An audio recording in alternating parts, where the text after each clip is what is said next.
Hello, everyone. In this podcast, we will be discussing sensitive topics such as sexual assault. It's important to take care of yourself while listening. Some suggestions are listening while you're in a healthy headspace or knowing who you can reach out to if you become upset. Our 24/7 helpline for crisis calls based out of Central Florida is 407-500-HEAL. By contacting the national hotline at 1-800-656-4673, you can get support and learn about your local resources. There's always someone ready to help.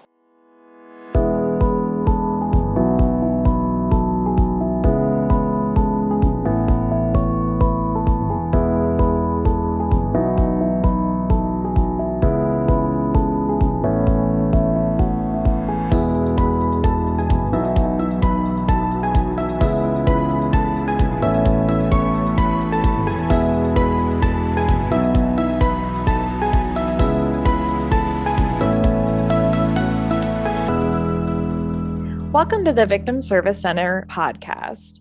Here we sit down with professionals that serve survivors and victims of trauma or those who've experienced violence and have conversations about social issues. This week, we are talking about romance scams or love fraud. My name is Emilie Mitchell. My pronouns are she, her, and I am the education coordinator at the Victim Service Center of Central Florida. With me today, I have Rebecca D'Antonio. Rebecca uses she, her pronouns and was the victim of a romance scam. Survivor turned advocate, she now shares her story to give a voice for those still voiceless. While building awareness for this unconscionable crime, she strives to create change, to break the infrastructure that allows scammers to operate, to update laws for the changing times, and to create resources for victims and survivors to obtain the help they need so they can tell their own story and rebuild their lives. So, Rebecca, thank you so much for being here today. Thank you for having me. And I also have Amy Gdala. Amy Gdala goes by she, her, they, them pronouns, and is the anonymous styled alias of a crime fighting force that is a collective powered by many victim survivors who work together and are out for justice. Fighting crime is dangerous. Through Amy Gdala, secure women moves with agility while protecting and empowering brave victim leaders to fight back. So Amy, thank you for being here as well. We're really excited to have you. Thank you, Emilie.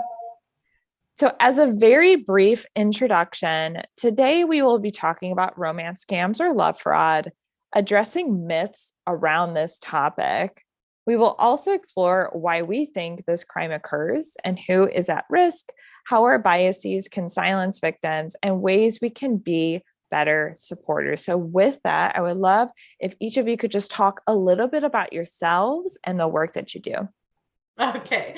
Well, my name is Rebecca D'Antonio. I was scammed off a reputable, or at least what I thought was reputable dating site called OkCupid. At the time that it happened to me, I had no idea that romance scamming was a thing. Like you hear about when the elderly get scammed or a telephone scam, things of that nature. But at the time, there were no conversations that were centered around a romance scam or love fraud. So when I filled out my profile, I thought I was doing so thoughtfully, basically putting what I expected in a relationship, what I didn't expect in a relationship, the things that I would put up with. I was very clear about the package that I came in, and I was just very, systematically, like, I wanted to save myself from drama. I wanted to save myself from the one night stand booty call variety of inquiry, where someone is just looking for a little something, something.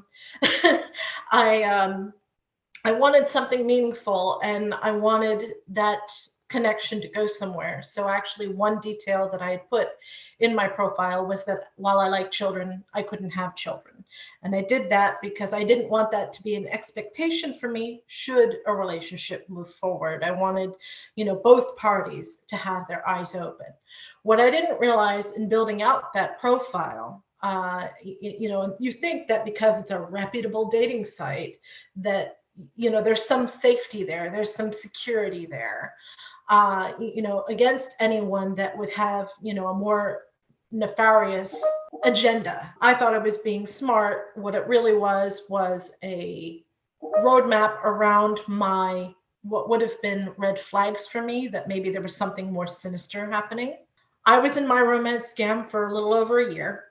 I lost about $100,000. By the end, I was ready to commit suicide because I couldn't see over, the financial burden that had been created as a result of this crime.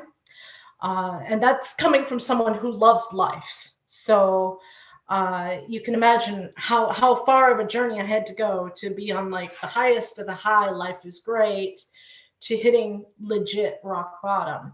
So fortunately, I didn't commit suicide, but what I did have to do was file for bankruptcy, which on its own was, a big thing because there are some stigmas that are attached to that. And the process it's a heavy process. So having all of this energy and anger and not wanting anyone to have to go through any part of the journey that I had to go through from then to now, I decided I needed to do something with all that. So I turned to advocacy, and that's why I'm here today.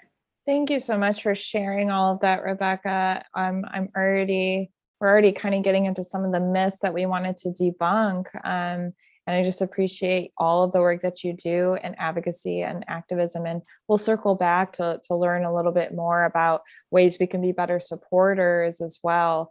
But I really appreciate you being here today. And I'm glad that we're talking about this because I think it's something that isn't talked about at all, really. So I'm really glad that we're here. Certainly not enough.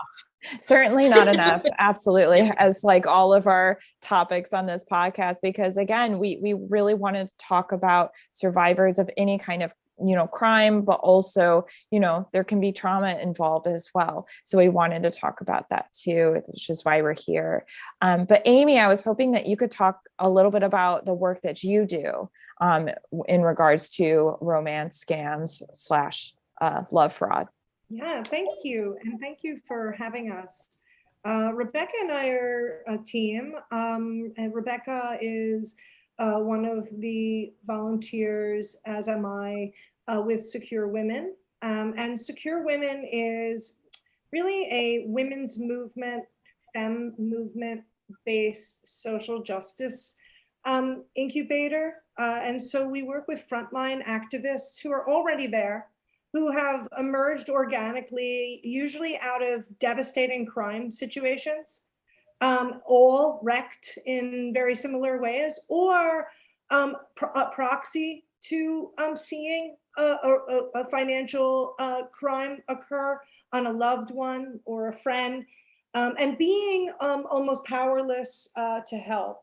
And that seems to be a common thematic among a lot of the crimes that Secure Women has seen women's movements, femme movements, LGBTQ plus movements emerge to beat back.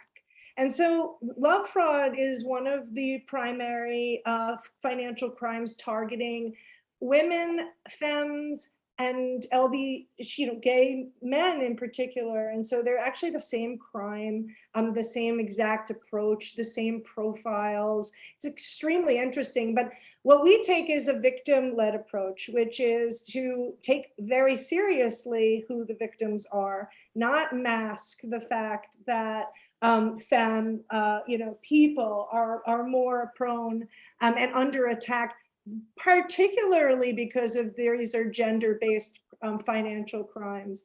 They have a lot of other intersections, but we're concerned when we see high concentrations of financial violence directed at one target audience, particular ones who are historically been attacked economically as a group, women. And so that's how the Secure Women takes its approach. Love fraud, wage theft, guardianship abuse, sex trafficking, and economic abuse are 5 of the current slate of what we see as devastating financial crimes. And like, we're talking like handcuffable crimes, like let's like, get these people into custody type of crimes. And so, and that's why we are, our approach is to work with frontline communities, which are the victims here, who actually are emerging organically into movements. And that's the one thing that we always notice. Like, we find social justice solutions often occur when there are organic movements that emerge. You can see throughout all of these cases that it's really women tracking each other down, uniting in order to take down financial predators in their lives and to stop them from continuing into others. These are movements. Most movements are about 150 people. These are movements that often work like speedboats, 20 women, together working, around the clock to take them down. So we want to empower those women, empower those solutions. So that's really what Secure Women is. There's one other thing about Amy Gdala, which is that we also take very seriously who it is that we're taking down. Now, these are financial criminals. These are highly organized, international, intranational gangs led by extremely violent people who have all the psychopathic traits. And they prey on people who don't. And that's the other thing, that these victim-led movements have strengths that these predators don't.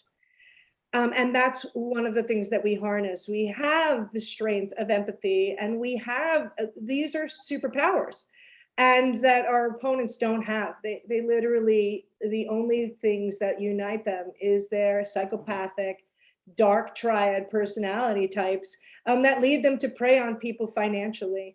And we know that. So now we have the solutions, and that's what the next leg of Love Fraud is. It's about unleashing an international femme movement on this crime and getting it taken care of in rapid time.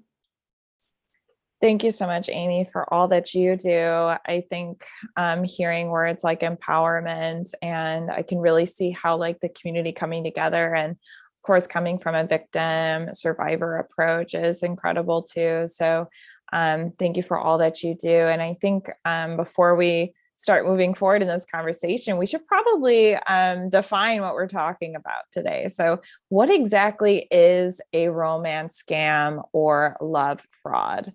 Love fraud, also known as romance scams, is a confidence trick involving feigning romantic intentions toward a victim, gaining their affection, and then using that goodwill to get the victim to send money to the scammer under false pretenses or to commit fraud against the victim in some way.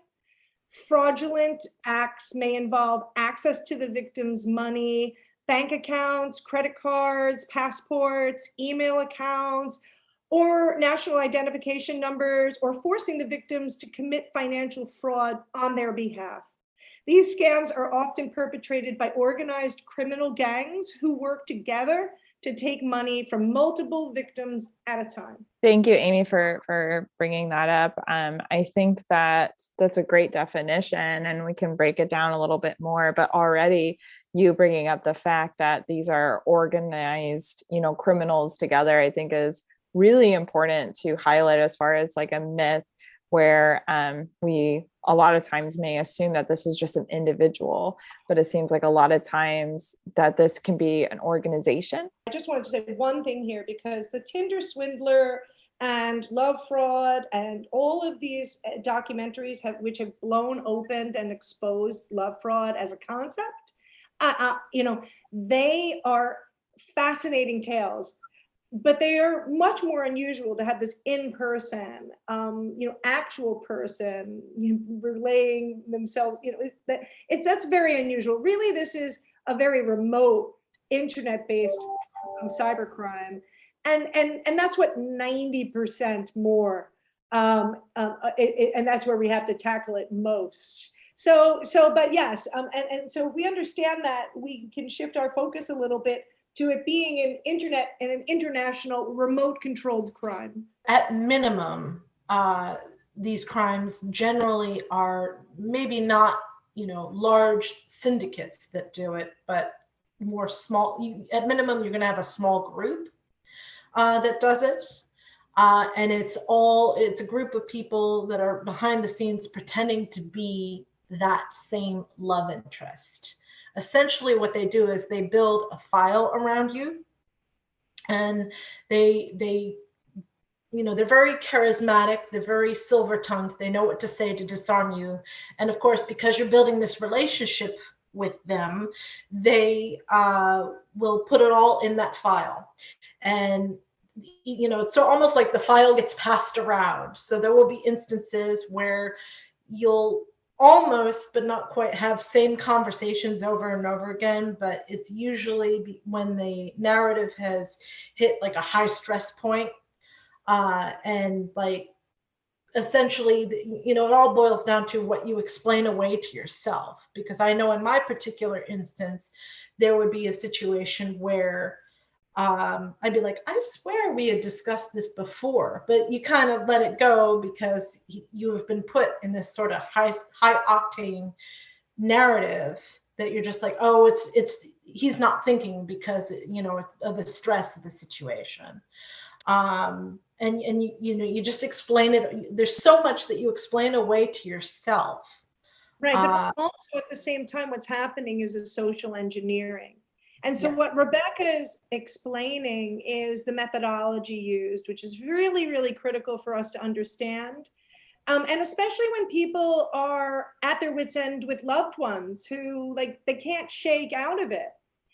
And they're like, it's just perplexing. They have a zombie-like control over their loved one who's there with them in person. And this person, fictionalized person, that seems so obvious to everyone else, this person just can't get through. And what happens, instead of understanding that person is fully enwrapped in this scam, and that it requires layers of removal and awareness building and intervention within that person, and there's a lot of relapse possibilities because of the way the social engineering scam is so well done. We have to understand that these scams, so there's, as Rebecca says, there's a whole there's a dossier. If they call them clients, there's a reason why it's a client, because there's a lot of people interfacing with that client in this criminal network. And so the goal is to keep people up, keep them tired, keep them on the edge of exhaustion, while at the same time love bombing them so they get them fixed. People are in a naturally serotonin deprived state is what they're already looking for. People who are widows, people who are recently divorced, people who have lost something, anybody who's grieving online is already in a serotonin deprived and serotonin vulnerable state. So that's what love bombing does. It's a combination, and this is why they have so many people texting all the time. What appears to be like, my God, this guy's in love with me. I mean, he can't stop. Well, yeah, no, he just spent probably 15 minutes reading past the if he's good at what he does, your last correspondence, so as up to date as can be, and then is going to mimic based on a very shared set of scammer material. So it's like their proprietary information that they share on Telegram and in their scammer support chat lines, which is where the infrastructure really is. That's where you get people who are teaching people, oh, well, this is what you need to get on this victim. You need to get the fulls. What are the fulls? Oh, well, the fulls is everything. Okay. You got her social, you got her driver's license, you know where she lives, you have her email, you got her phone number. Like, I have so much information now about this person that I can unlock financial, a financial apparatus remotely, that she doesn't even know about. That's just one chamber that they can mine in what is a very, very lucrative scam for them. So it might seem to the victim like, oh my God, they must have a huge apparatus behind them doing this. Yes, they absolutely do. They're working on probably about 100 victims. They have a very high rate of success, and they get extremely large sums of money from this crime. So I think like on average, it's about $18,000, of USD. But like in Oklahoma, the average was $70,000. Like, you're set. In other countries that are more resource deprived and economically, down and out than we are. And so there's no reason why the people in those countries with skills, any skill, wouldn't, go full force and attack us economically, and through this very successful and unpreventable at this point scam. Yeah, I think it's really interesting that when we think of scams, this isn't the first one that comes to my mind. I picture something else. Well, it begins by their isolating you, particularly when the requests for money begin. Oh, don't tell your friends that I'm borrowing this money from you because I don't want to be embarrassed when I meet them. So that's the thing. It is actually a very public yet private crime where everybody knew, in my instance, that there was this relationship and they were happy for me. What they didn't know about was the hidden financial dynamic. And I remember as things steadily got worse for me, because I was essentially straddling two household economies, trying to keep Matthew and his son afloat, and also myself. And I remember somebody had said to me, are you, because he hadn't yet appeared, are you sure that this is legit? And I said, yeah, no, I'm sure it's legit, because again, I had no idea love fraud was a thing. And so, awareness is key. And if I had known, what would I have done differently? But I had explained, to that person, oh, no, it's fine. This isn't, I'm sure it's not that. And then, because you are essentially, you're built a narrative by this person, / people, and you are conditioned, to certain actions. And I remember, going back to this person and telling them, hey, my friend thought that this was the scenario. Now, you're sure this isn't the scenario, right? Well, of course, they're going to say, oh, no, there's no way. Like, I could certainly understand your friend's concerns, but no, this isn't the scenario at all. We're real. And that's it's because of the conditioning that the outsiders, the situation, the friends, the family have such a hard time breaking through that shell, is because the first thing that the victim is going to do when they're in the middle of the whole scenario is going to go back to the perpetrator, if you will, and be like, this isn't what they're saying that it's this. It's not this, right? Like, you are a legit person.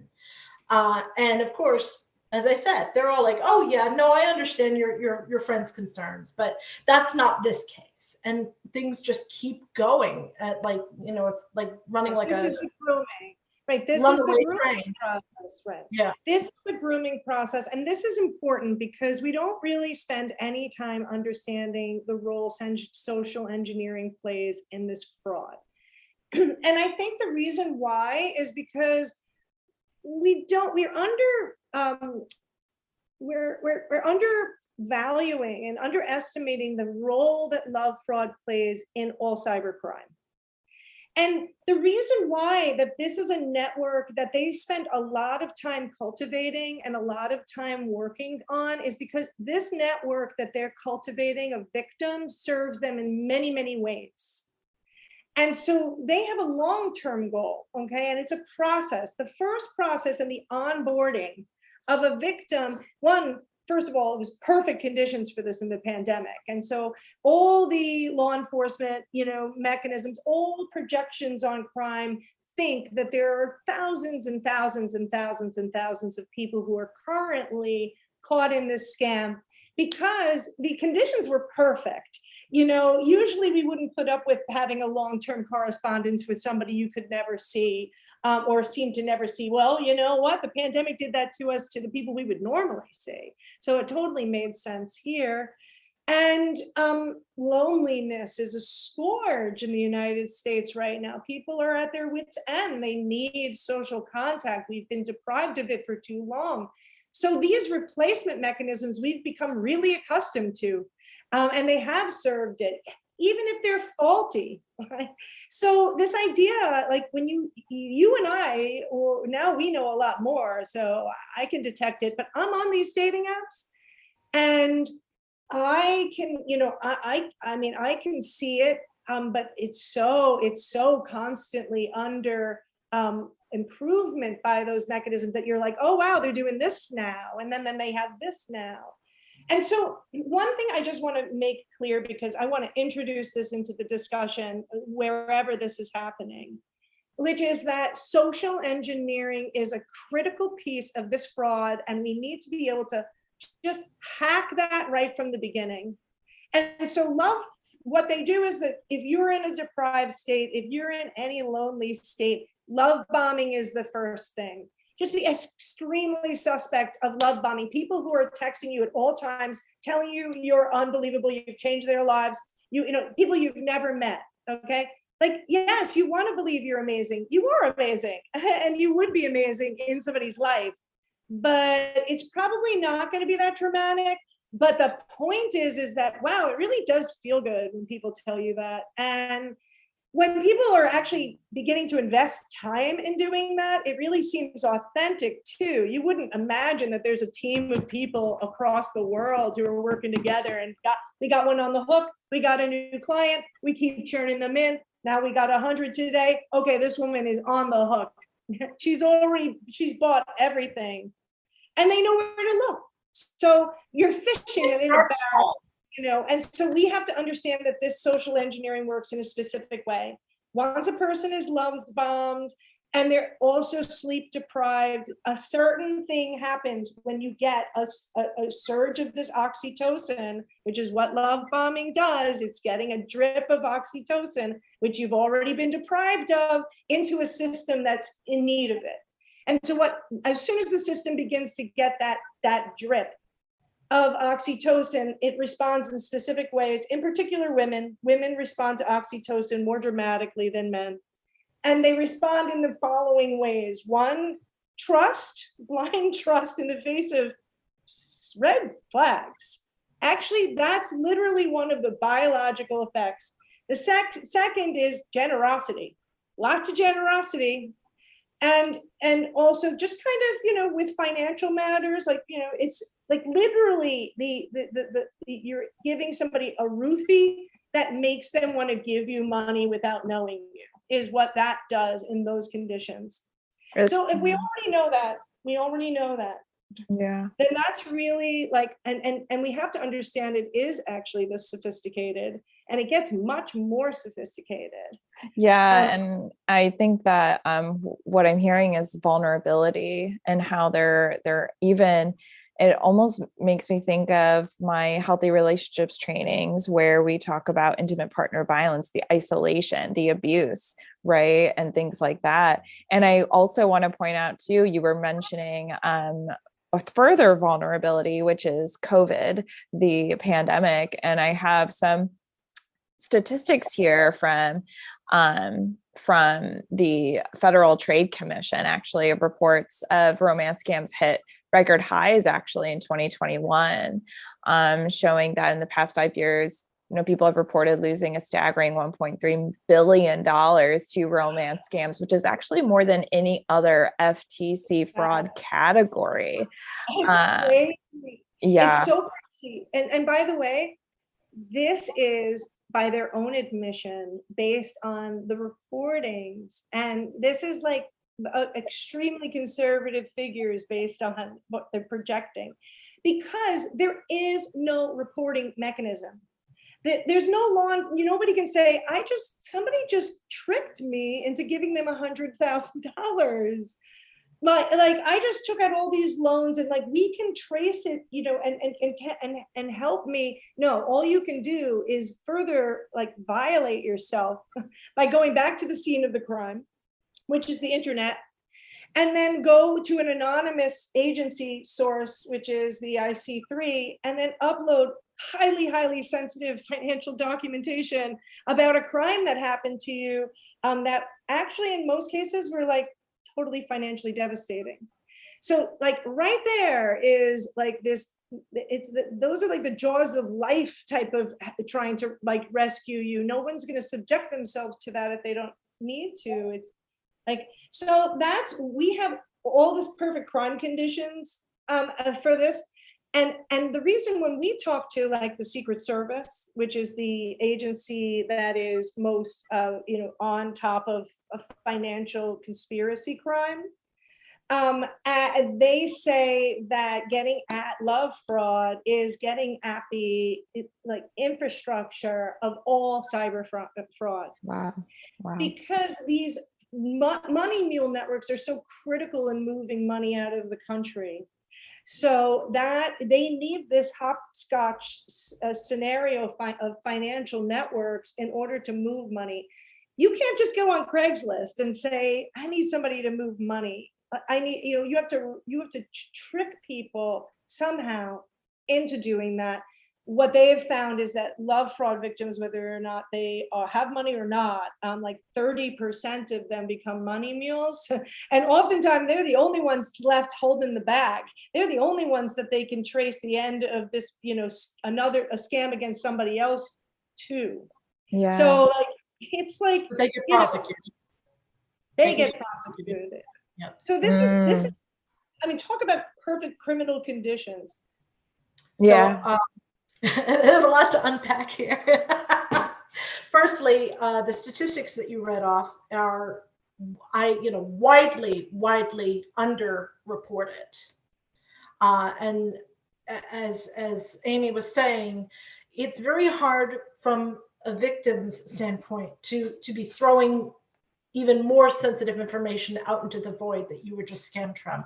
I, to this day, cannot fill out anything IC3, but even the IC3 is a depository for information to get to the larger networks. It's not about getting your money back. It's not about, giving you, helping you with resources to rebuild your life. You're just basically, giving them that information so that they can go and do work on a larger scale to see if they can figure out what the patterns are. God, so much to unpack here. Yeah, actually, Rebecca, I'd love to hear more if you don't mind a little bit about, because we were kind of brushing off scratching the surface of what this could look like. And I know that it can look a variety of different ways, but I'd love to kind of hear your story and then talking a little bit about money mules as well, because that was a term that was thrown out. But yeah, please, Rebecca. So just to understand the mechanics of this crime, when you want to tell a good lie, you stick as close to the truth as possible. And there's a couple reasons for this. It makes for ease of remembering the details to keep it going. So when COVID happened, it was the perfect real world scenario to carry the mechanics of a romance/love fraud. There were countless reasons to need money, countless reasons why your love interest could not see you and you could not see them. So that's one reason why, it truly blew up over the course of the pandemic.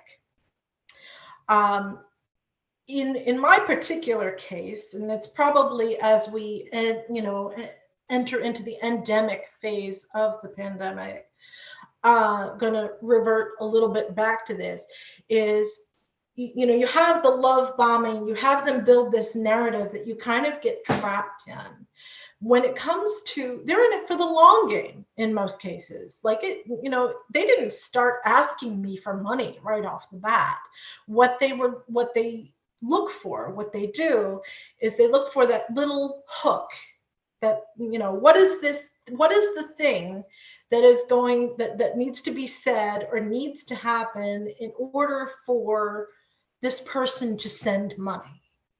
In my case, it was a real world scenario where Matthew was traveling with his son abroad, and the credit card that he was using had stopped working.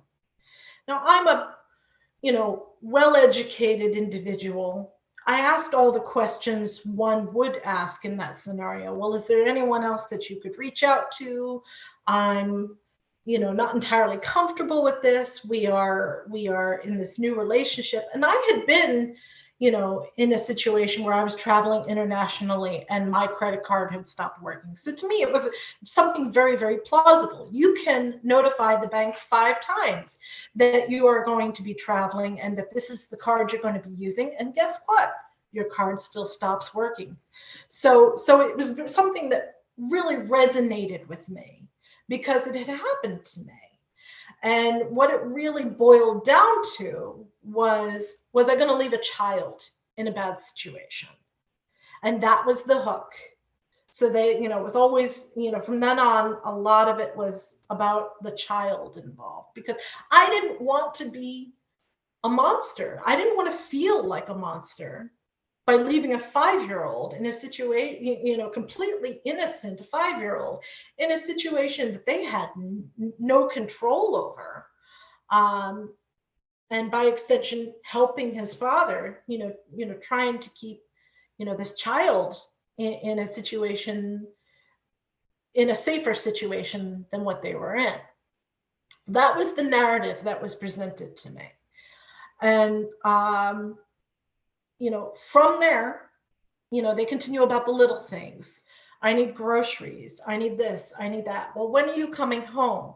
They have an answer for everything. And because they are so practiced in what they do, they disarm you. They disarm your concerns.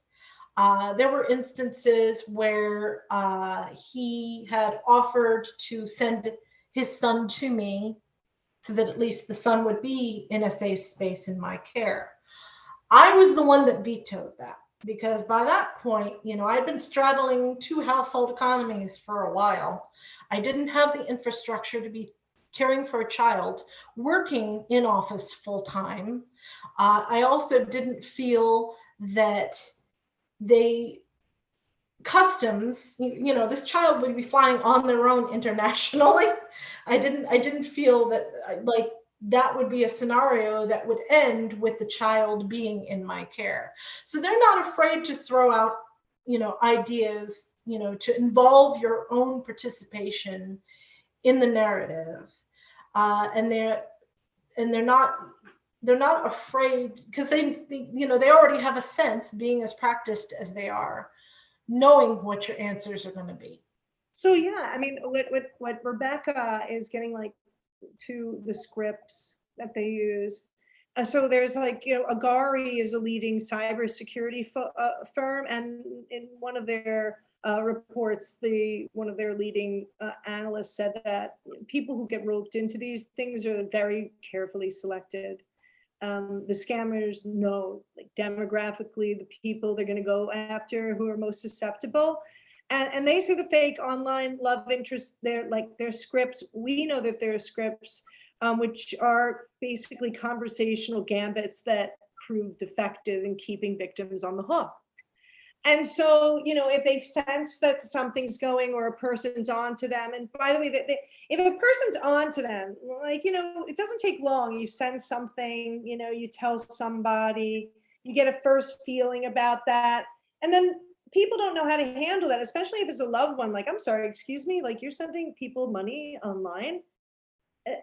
That would usually be the natural response that you would have with a loved one who is really enamored with somebody that they've never met. I think that would be a natural response from any family member, but it's very judgy right off the bat there, especially to somebody who's yeah, I've been in a relationship with this person for 8 months and we talk all the time and they know much more about me than you do. And actually they treat me better. And why is it that you would think that nobody would be in love with me? And then it becomes this harm. So your intervention and alarm, which is a natural response by any family member to that situation, comes off as an opportunity for the scammer to further groom the victim. So they go back and say, my son said that you are, and it's like, oh, this is the moment. This is like a bait of isolation from family members. They use that opportunity. Well, they don't know how much we love each other. They don't know that I'm the one who said that, tell him good luck for his, soccer game, because I'm the one who knows it is, and then they bring up the intimacy factor. They have a whole log. They have a whole dossier on their client of the things that, wow. but they also, like, we know the scripts. And so here's the other thing, like, the cultures that are preying on Western, usually English speaking cultures here, they actually are foreign. They don't have a lot of the same shared cultural norms that of the people they're pretending to be.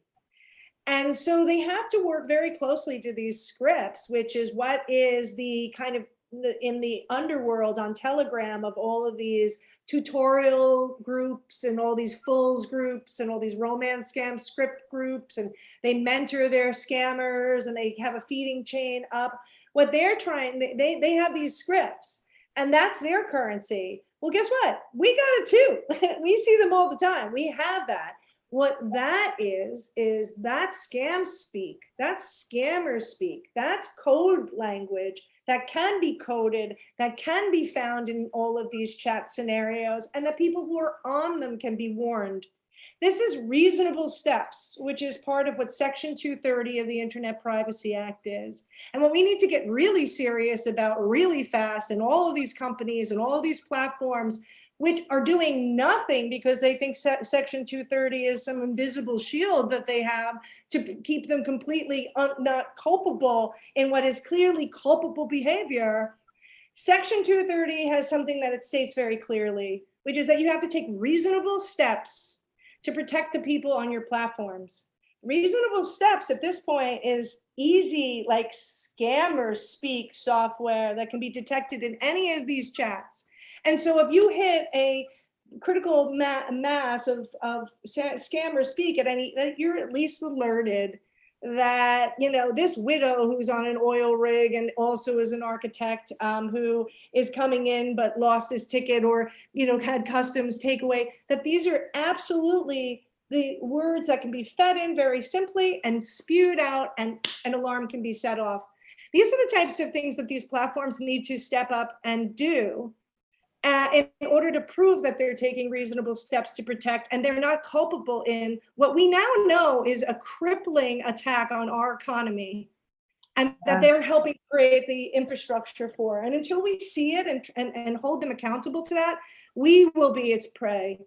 Because, the truth is that a lot of these systems have monetized it for the scammers on their platform. So the passport feature on one of these dating apps, and I have to go back and look, but the passport feature, if you want to appear as if you are in Brooklyn, or if you are in Los Angeles, or you are in Albuquerque or Miami, you can. All you need to do is spend $10 a month. Well, other people who are using the platform are like, I don't need that. I'm here. I want to date people here. I'm not interested in meeting people in Peru. And so why would I spend that money? And so the people who are actually using the app are the ones who are less likely to pay for the app. The people who are paying for the app are the ones who are most likely to be scamming on the app. Mm-hmm. And so these platforms have monetized really that. Yeah. And so, there's no, it's not just the platforms. And until we understand that those monetized systems are in play here, and that they're not going, you are being fed as a financial victim. Like maybe Facebook is monetizing you for your information and where you go on the internet. Well, guess what? Maybe these dating platforms are monetizing you as financial prey. They have to pay the bills. If it's going to be scammers, who pay the bills, and you don't, as a user of their platform, sorry, just as long as you know that we're doing absolutely nothing to protect you. It's not just these platforms in this infrastructure that they've built. It's other conduits, like money conduits, like not so very long ago, Western Union had to do a settlement for victims of romance scams. Right now, there's a settlement going on with MoneyGram for a similar reason, because the Department of Justice and the FTC had determined that they were complicit in the sending and receiving of funds built into this infrastructure. More than that, Western Union was actually doing like prizes and things to scammers, for creating a certain volume of business for them, by ensnaring victims and getting them to send money through that platform. Wow, I'm clearly seeing how much of a system this is and how there's some issues as far as perpetuating it and keeping it afloat, and the fact that there are organizations that actually benefit from the scammers instead of the users. But before we kind of move into prevention and things like that, I do want to address this one very important myth, which is there's this myth that as we're talking about this, because I think it's important that we highlight the fact that we're not talking about this. There's a myth that the victims are easily fooled, that it's blatant victim blaming. Like, well, how could you not know? How could you fall for it, quote unquote? So I really want to take some time to talk about, addressing this myth and how it silences victims. So firstly, if you're breathing, you're a target. And no, a lot of these scams are very, very practiced and sophisticated. Look at how long it took for my scam to go from beginning to end, over a year. They're in it for the long game. As long as they're getting the money, they'll stay in it, And so it's not a matter of a certain demographic so much, or level of intelligence so much. It is a matter of, how sophisticated the narrative is. And that goes back to, how practiced they are, the scripts that they use. But it's also too that they gain practice to say American nuance, just using the US as an example. People who are wise to the game, let's say, will play with the scammers. But what people fail to realize when they do that is they're giving the scammers the practice they need to hone that craft.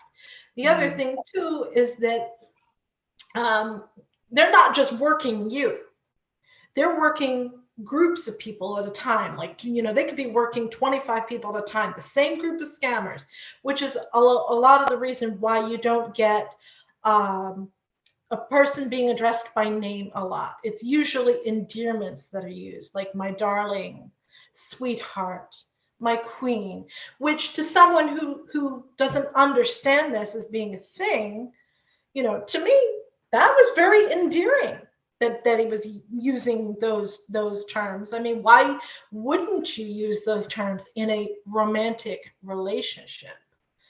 Yeah. Amy? So it's true that, like, under the right circumstances, almost anyone can fall prey to romance fraud.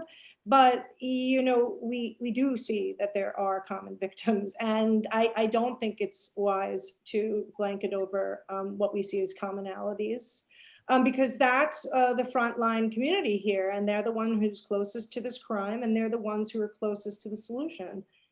And so it's very important. And so what we do know is that the most common victims are well-educated women in their 40s, 50s, and 60s. The FBI estimates that 82% of victims are female, and they tend to be trustworthy and prone to impulsivity, community-minded, and yes, romantic. That romantic love is very much a part of, like, a common belief system among victims.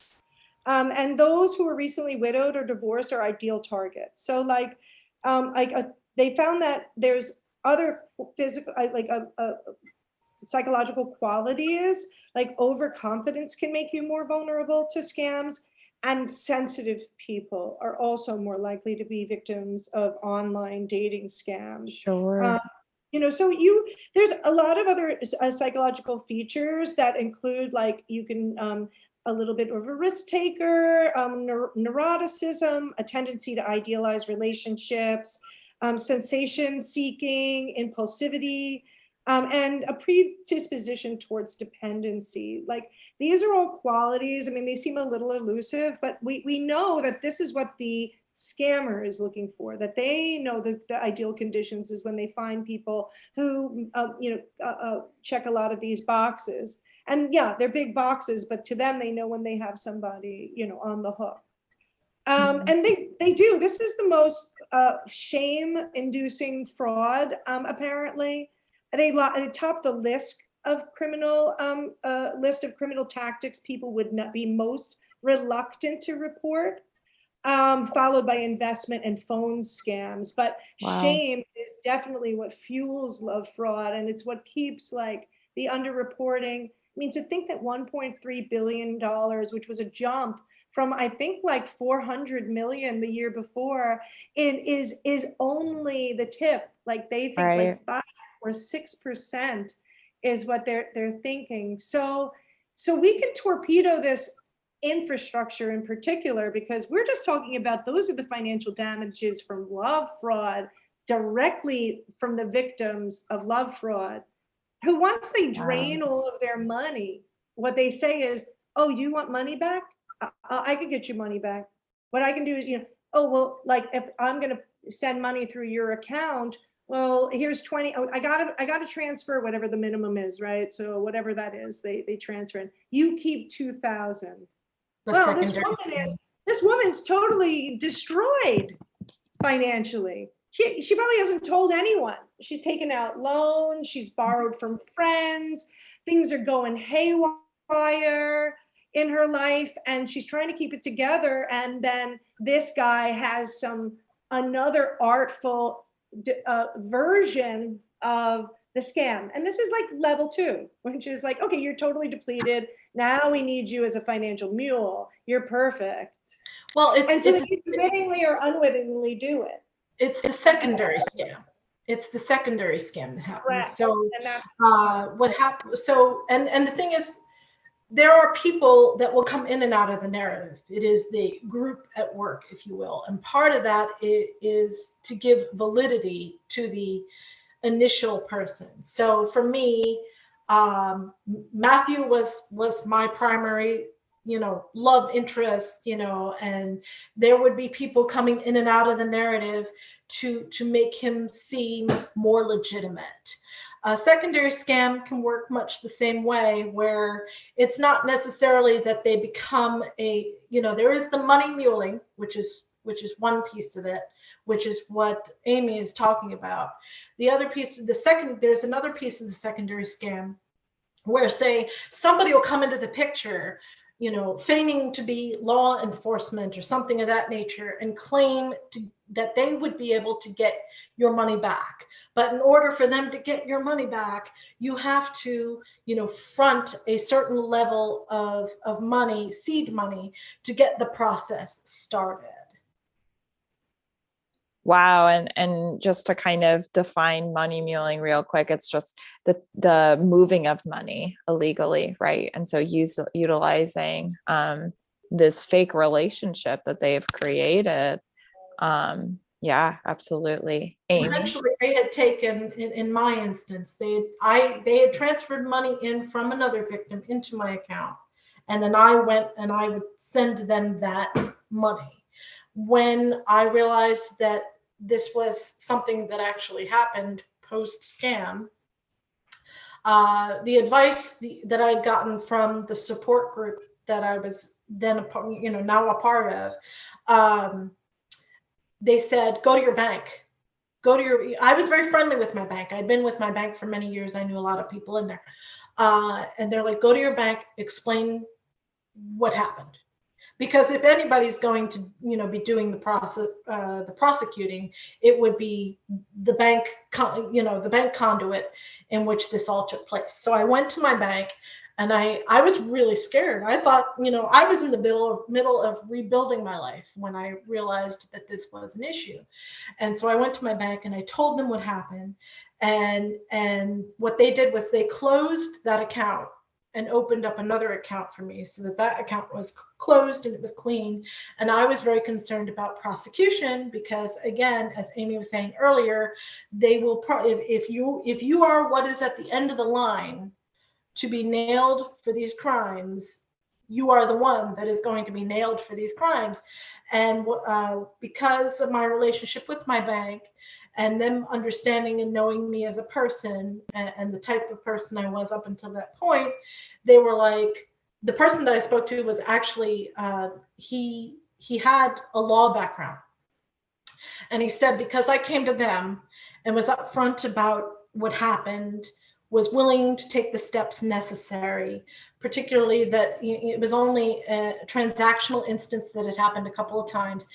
He assured me that my bank was not going to seek prosecution against me because I came to them first. So there's that.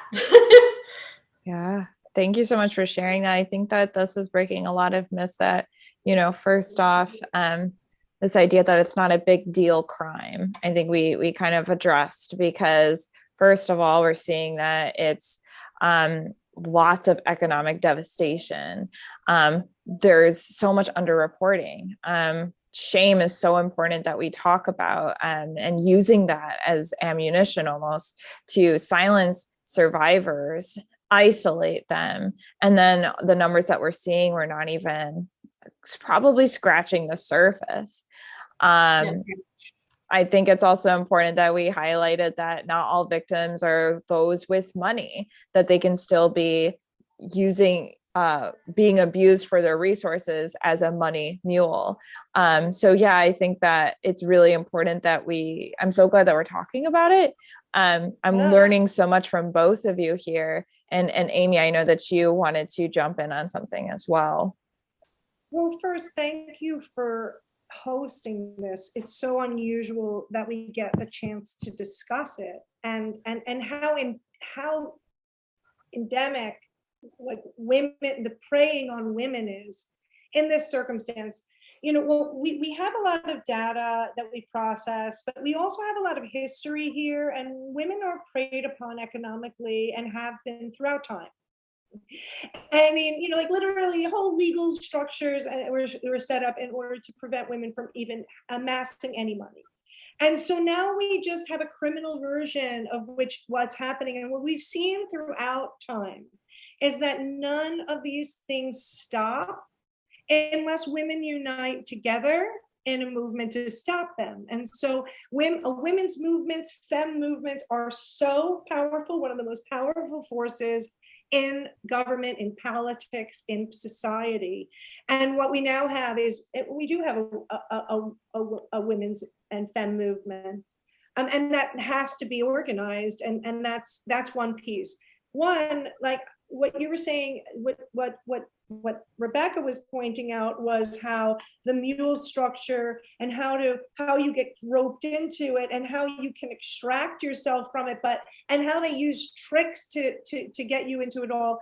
What they also do is that they turn those levers back on you. And there was like a woman in Canada, her name was Colleen. She was the subject of a investigatory a documentary called The Invisible Man, which was about how they convinced her that she had taken part in their crime, and that she not only had lost $1 million, but that she was going to go to jail, that she was the only one who was traceable in the crime, and all of this, which, by the way, was like, actually is sort of true for a lot of these cases. And like, it wasn't in hers, but she was convinced so much that she killed herself.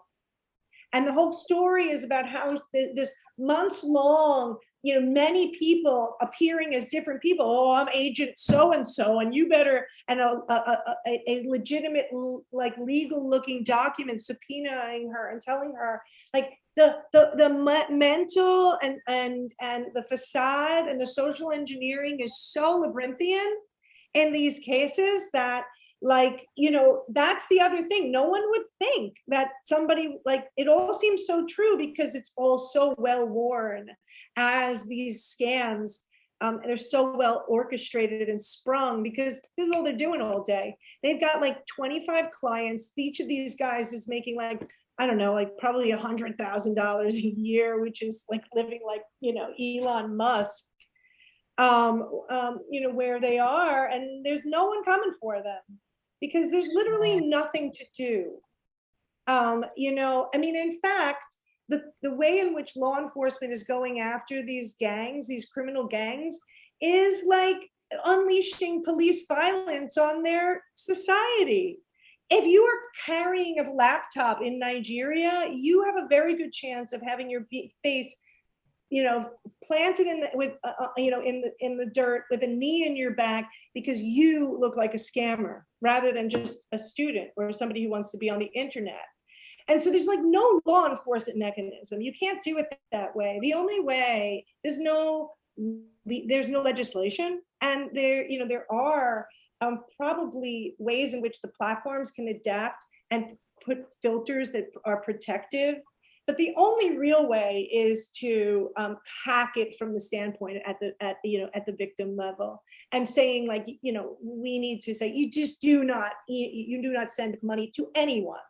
This is good hygiene moving forward in our lives, is that you don't expect to send money to anyone. You never give anybody your credentials. You never give anybody your personal information. This is just now moving forward a no-brainer. Let's all reset and have this social hygiene, this social network hygiene, and hack it from within, get healthy from within, because unleashing police violence on other societies in order, as like a feeble attempt to stop this crime is just, heartache and no solutions. Yeah, it seems like a surface level kind of, not even a Band-Aid over it. It's just kind of not really addressing it. So I would say, there's a lot of barriers to success in trying to eradicate these issues, but we're coming together, we're getting the solutions, we're trying to enact the solutions.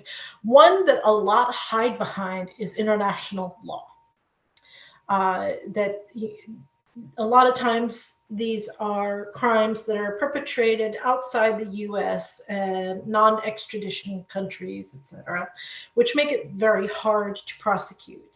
Also, in these poorer countries, you have governments and law enforcement that get kickbacks to sort of turn their heads the other way, which is another big issue.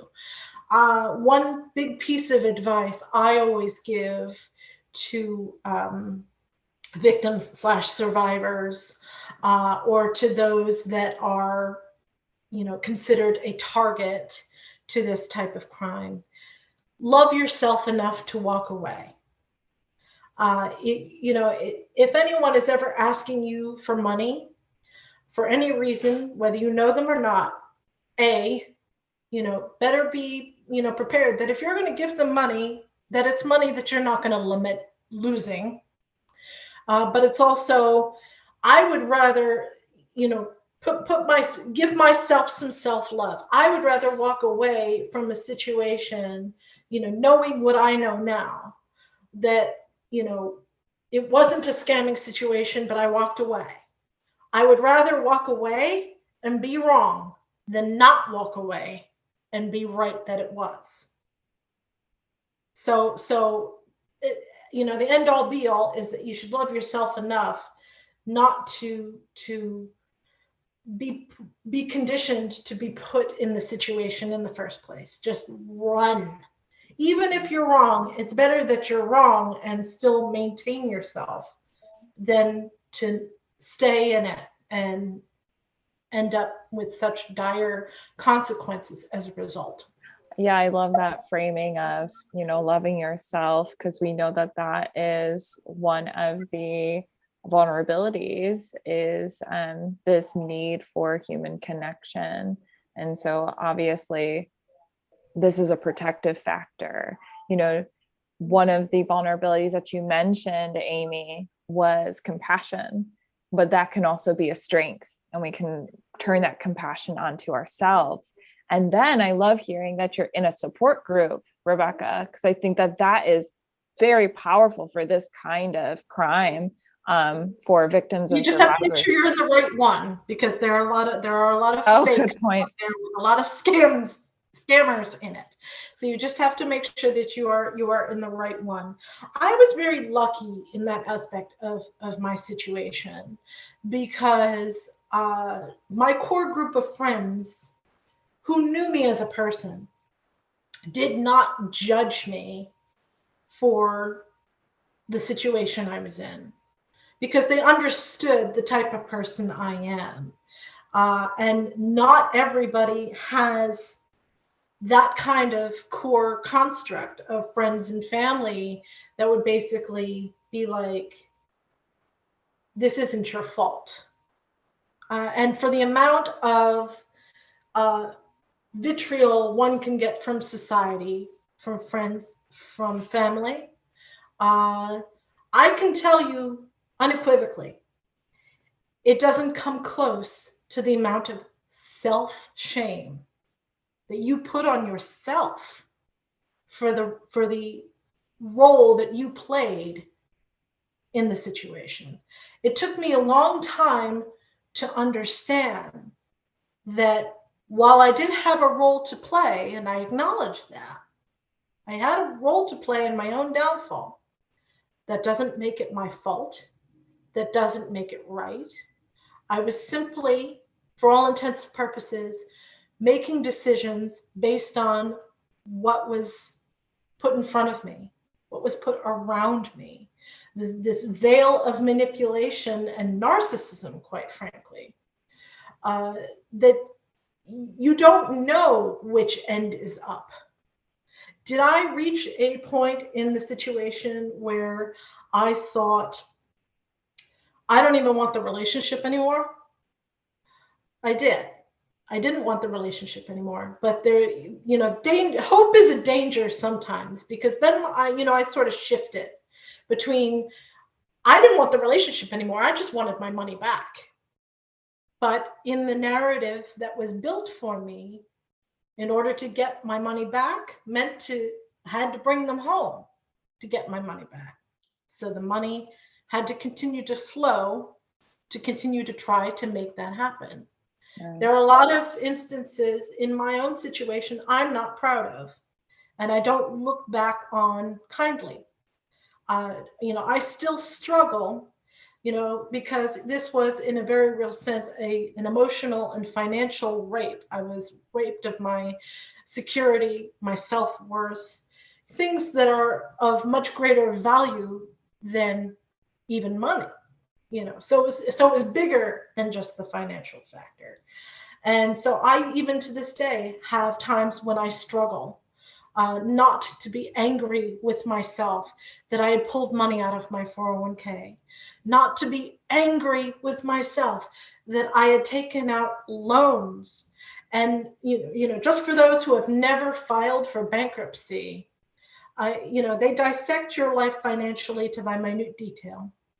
And there's a lot that goes into that. It is very uncomfortable. And so when I realized through that process just how much I was taken for, it was very, very sobering. And bankruptcy does not wipe out all debt. If you've got student loans, you still have to pay those. If you pulled money out of your 401k, you still have to pay that. If you even have assets left, there are only certain chapters of bankruptcy that will protect those assets from being seized. Wow. And I think that I just want to reiterate one more time, you explaining this, that it absolutely is not your fault. I think that's really important. And we talk about that all the time, especially with survivors of sexual violence. You know, that's one amazing thing that you can say as a supporter is what happened to you was not your fault. And I believe you and things like that. So I just want to reiterate that. And thank you, I came from rock bottom. I was about to take sleeping pills to commit suicide, which was not, that was something very uncharacteristic of me. So, you know, it kind of illustrates how far I had come in this journey that, you know, here I was on this, like, you know, life high, love life, to be dragged down that far, where I really honestly thought suicide was my only option out of this. I was being evicted from my apartment. Discover Card was suing me. Like, I was put in such dire circumstances, and for that to be the solution, like, I think that was the point where I felt the most defeated as someone who loves life. That was the option for me. Fortunately, again, I have a strong core group of friends. And what was interesting about that end of things is when I had sort of set a day and I had the pills, and I had this determination that, okay, well, if I'm going to do this, I'm going to do this. And what the catalyst for that was the last conversation I had with Matthew, which was, I'd been telling him for a while how far I'd been sort of spiraling down the rabbit hole. And I said, look, I'm thinking about suicide, and this is not me. Like, I'm thinking about suicide. I have the pills. I don't know what else to do. You promised that you were, you know, going to fix all this. I don't see you coming. Like, I'm going to take these pills. And his response, I will never forget, for as long as I live, his response, particularly the indifference in his voice, well, you have to do what you have to do. I hung up. It was the last time I spoke to him. It was the stamp of finality. It was well, what do you do after that? What do you say after that? You know, fast forward a couple of weeks later, and I was, you know, from that point, I was going to take the pills and just go to sleep, because I remember I was very concerned. I didn't want it to hurt. I didn't want to hurt anymore. I'd already been put through too much hurt, and I just kind of wanted to go to sleep and have that be it. And I was having dinner with one of my very, very closest friends in my inner circle, and she told me a story without any context. We were sitting in this little hole-in-the-wall Italian restaurant, and she just immediately launches into this story about a coworker that she had who had a daughter that was being relentlessly bullied in school, and that the daughter had started thinking about suicide, but at the last moment went to talk to her parents. Hearing that, I fell apart at the table. Again, very uncharacteristic of me. And you have to remember, my friend only knew about this relationship. She didn't know about this hidden financial dynamic that I'd been going through over the course of that year. And so here I am falling apart at the table, and she's kind of shocked because, of course, she knows, very uncharacteristic of me. I proceeded to word vomit everything that had happened that I could get out over the course of that year. And she sat back, very quiet, and which was very uncharacteristic of her. She's not like the sit back, silent, contemplative type. And she just looked at me. And me as a victim, I'm waiting for the vitriol. I'm waiting for that. How can you be so stupid that you would land yourself into this situation? She didn't do that. You know, she took my hands into hers across the table and squeezed so tightly. I mean, it felt like she was hanging on for dear life, but what she hadn't learned yet was that she was hanging on literally to my life. My life was in her hands. And she looked at me dead in the eye and she says, you know, this wasn't your fault, right? And up until that point, I hadn't wrapped my mind around that. I couldn't wrap my mind around that. I was still trying to understand what exactly had happened and how I had got where I was. And so it was we spent the rest of that evening figuring out a way forward. And we made a promise to each other, this is the other smart thing that she did. She didn't make it about me. She made it about us. She said, look, if either of us ever feel that we are in a situation where suicide is the option, we're not going to do that. We're going to call each other. It was the pact we made. And she was the one that suggested bankruptcy, which, I mean, I had nothing to lose at that point, but, you know, bankruptcy has its own stigmas to it, which I had to sort of overcome. But again, nothing left to lose. So yeah, if that's my life draft, if that's my lifeboat, I'm gonna take it. And I had sort of, after a couple weeks, while I was trying to, you know, go start the bankruptcy process, I had found, like, friends of mine, I had opened up to a couple other really close knit, same core group of friends. We're all friends with each other. Opened up to them. And again, I was lucky. They understood me as a person, and they reinforced this isn't your fault. You know, I still had really no understanding of what had happened to me. I just thought that this guy was, you know, some left in a foreign country. I didn't really grasp the whole having been scammed fact. And it was the group of friends, you know, as I was opening up my wider circle, they were the ones that found and vetted Scam Haters United, which was a support group of victims who were able to help me to process exactly what had happened, that helped me to understand that the pictures that were being used, the narrative that was being used, were all things they had seen before. And it was through their experience that I was able to start processing and rebuilding literally from the ground up. And so when I started, you know, trying to figure out, after I'd done the bankruptcy, started rebuilding my life, trying to figure out what to do with the energy and anger and all this mishmash that I had sort of inside me, I had to unleash it somehow. And I wasn't sure how to do that, because I didn't want somebody to go through what I went through in whole or in part. So that's when I turned to advocacy, you know, to sharing my story, to show victims and survivors you can come back from this, to warn people so that they don't end up in any part that type of situation.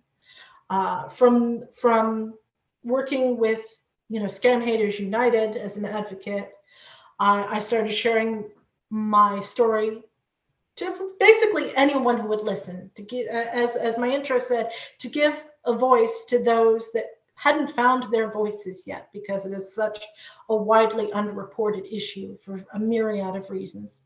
Yeah. I had gotten in touch, you know, through that platform, the platform of my story, I was able to connect with an organization, Social Catfish, started doing some work with them, got connected to Amy over at Secure Women, started working with them, and just continuing to help build the movement so that hopefully we can break that financial infrastructure that allows these types of crimes to perpetuate.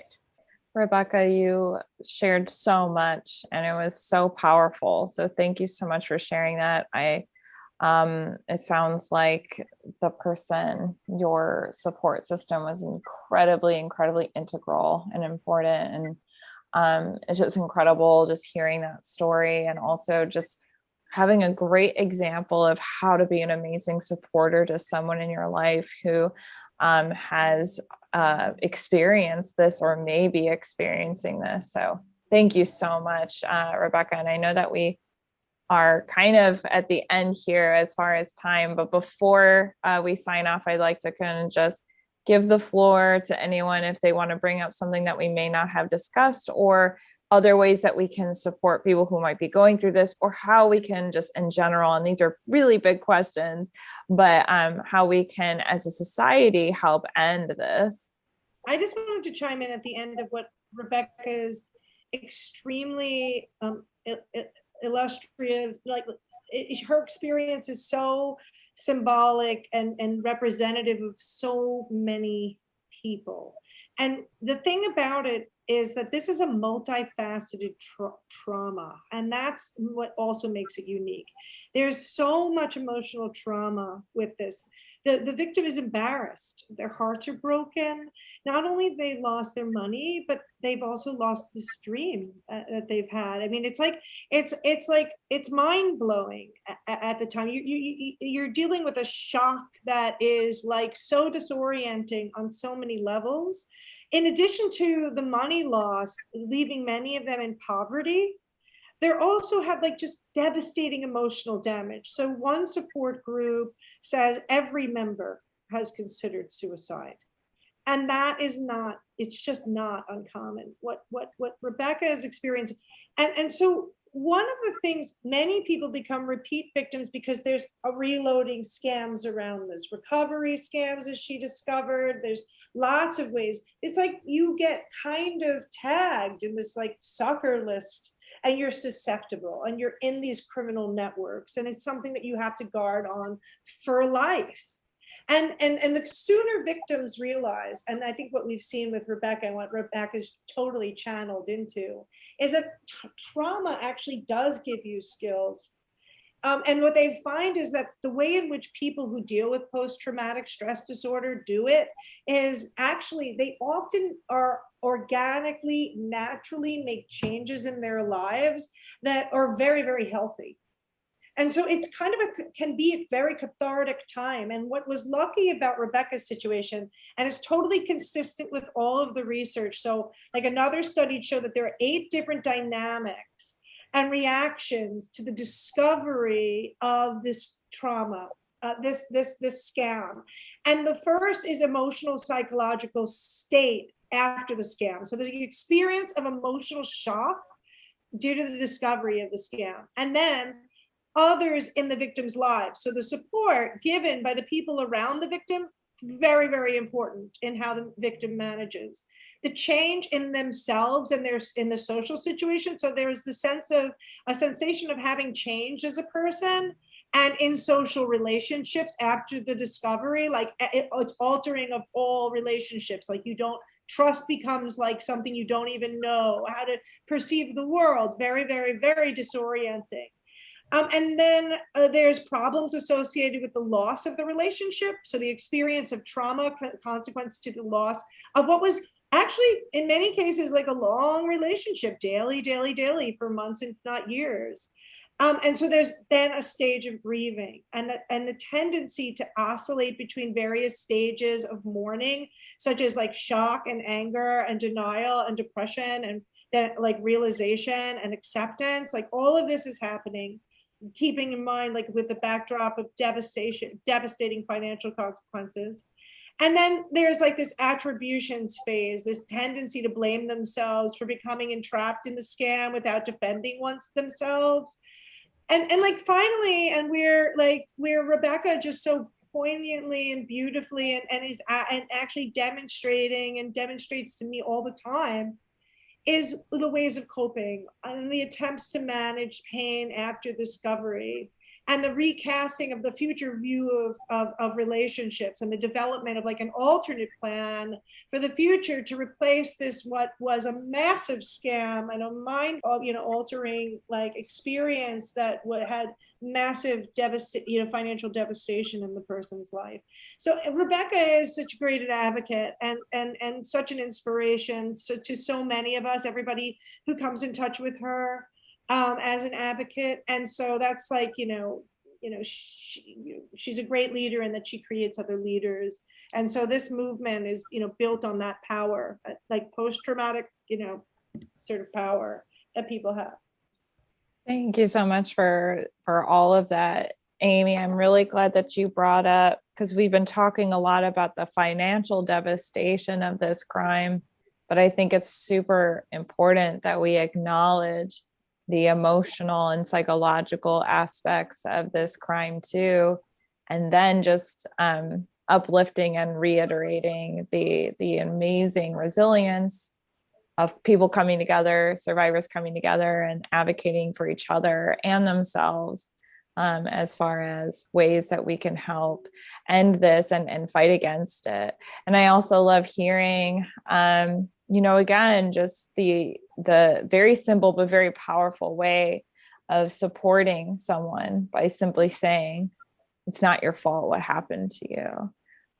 So I really appreciate that. Before we sign off, and I think that's a great place to sign off, anything else that you'd like to say before we let you go today? I just have one thing to say, which is the greatest thing that Rebecca's friends realized and her loved ones realized was that they didn't know what to do and they needed expert help, and that this was much more complicated and devastating than they had ever expected, and that they needed to get her help. And she needed real expertise. And that's why, like, Scam Haters United, as a fully volunteer force of victims and people who are not even victims, people who are onto the scam. Like, this is awful. Like, this is devastating. So there's sleuthers too. They're like just common good people as well, who've come together. They call themselves the white hairs because they're all like women who have white hair, because they're of a certain age where they're preyed upon all the time. And so it's become kind of their thing. So Rebecca was served by them. And I think that we have to put in, maybe we'll put in a link or something to where you are, but they're a Facebook group called Scam Haters United. And Ruth Grover is their founder. And they're a great team. And they're the first, responders to somebody in the scam. And oftentimes we can't expect the victim to be the one to get themselves the help. It's kind of like you're like a gunshot victim. You also need to get the Uber out and call 911. And no, people on the scene who know what's happening to them can offer emergency assistance. And that is in the form of getting them in touch with, Scam Haters United, who can take immediate steps to shake them out of the scam, because the scammers are also deft in knowing how to keep people in the scam. They've already isolated people. The person actually probably is people who are sent to rescue them. They're probably the ones who they've borrowed the money from, so they might be victims in this scam as well. So it's so multi-layered. And that the most important thing to do is get the people who are not shocked by any of this, who know the whole thing, who can move it along to level 5 and get, the apparatus working to get these people up and protected. So I would put in Scam Haters United as well as a great resource for anybody who needs help getting somebody out of this or getting and out of it themselves. I appreciate that, Amy. I think it's super important that everyone listening knows where they can turn if they're looking for support. So yeah, absolutely. I will be putting that in the description there. Before we sign off, Rebecca, any last thoughts?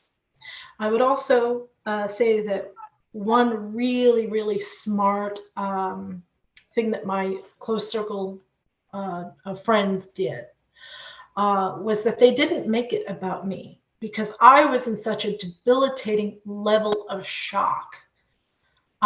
It almost felt like I was trapped within my own body, I guess is the closest I can equate to that feeling. Like I was in my body and I was kind of in a brain fog and couldn't move and didn't know what to do next, didn't know what to believe, because you do very much lose your sense of reality, particularly having been in the narrative for so long. But what my friends did, in addition to, reiterating that it wasn't my fault, in addition to finding me resources and ways forward so that I could take the steps to digest and rebuild myself, they didn't make it about me. They didn't say, you need to do this, you need to do that. How can you do this? particularly in the sensitivity of the whole suicide vein. It's like my friend, she didn't make it about me. She didn't say, well, if you ever feel like this again, I don't want you to do that. You're going to call me. She made it about us.